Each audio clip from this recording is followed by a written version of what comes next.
d'un signe de terre qui nous rappelle que nous sommes vivants et que nous marchons sur la terre et que nous avons le pouvoir de transformer notre réalité par nos pensées, par notre état d'esprit, par la vibration de notre cœur. Voilà, je pense que c'est une nouvelle lune qui nous guide vers un équilibre intérieur beaucoup plus profond et qui nous ouvre à l'amour, à l'harmonie dans nos relations, et qu'on peut laisser vraiment la lumière de cette nouvelle lune illuminer nos chemins, dissiper les ombres, apporter de la clarté, de la paix. Se souvenir que même au milieu des tempêtes, puisque bon, quand même on a Saturne qui est opposé à la lunaison, il y a toujours une opportunité de renouveau. Et donc je souhaite vraiment que cette nouvelle lune ouvre une porte intérieure pour semer des graines de changement, de ce que vous voulez voir éclore dans votre vie, et que vous puissiez prendre conscience de la force qui est à l'intérieur de vous, pour continuer de grandir, de vous épanouir, de rayonner. Voilà.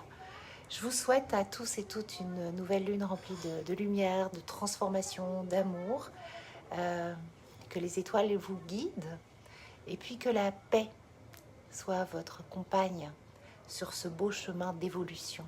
Allez, on va terminer avec un petit tirage avec le petit oracle astro-mystique qui arrive. Précommandez-le si vous ne l'avez pas encore fait là. Enfin non, c'est une commande parce qu'il arrive le 5. Tadam, tadam. Je vous invite à réfléchir à une question. Non, laissez faire. Voilà.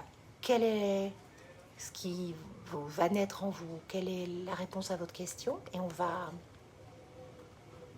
sélectionner une carte. Ah, c'est la lune de choix. Je trouve que ça marche bien déjà, rien que la lune de choix, c'est... Oui, je pense qu'il va y avoir des choix à faire. Comme il y a cette conjonction et des attachements karmiques, et vraiment l'aspect qui m'interpelle le plus dans cette lunaison, c'est le T carré, avec Cérès, Lilith, Vénus, Junon, Kétou et Raoult. Pour moi, ça ouvre la saison des éclipses, en fait.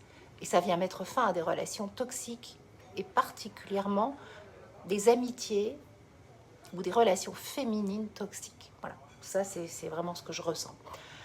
Alors, le message. Choisis ce qui reflète tes rêves et non ta peur. Mais ça résume bien. La lune de choix fait croître la lumière du soleil. Donc on peut déjà supposer aussi que la lune de choix, c'est le moment du premier quartier. Donc on peut déjà supposer que ce qui va se mettre en place, ce qui va éclore à la nouvelle lune, il va se passer des choses très très rapidement avec le premier quartier. Quelles que soient les difficultés ou épreuves que je rencontre, j'ai le pouvoir de choisir comment je vais vibrer ce que je traverse. J'aligne mes choix sur la fréquence lumineuse de mes rêves. Et je rajouterai de mon cœur. Et la réponse à ta question, eh bien, branche-toi sur le flux des miracles. Voilà, branche-toi sur le flux des miracles. Et tout va très bien se passer. Voilà le message du petit oracle astro-mystique. Chaque carte de cet oracle est conçue comme ça, un message de l'univers, une brève explication astrologique, parce que bon, c'est quand même un oracle d'astrologie, un mantra qu'on peut garder contre soi, et une réponse à la question est toujours quelque chose de très fort, de très lumineux, qui, comme si notre ange gardien nous parlait, comme si notre âme nous chuchotait. C'est là, c'est par là qu'il faut aller. Je vous embrasse fort. Merci pour votre fidélité et je retourne à mes vacances. Bisous, bisous.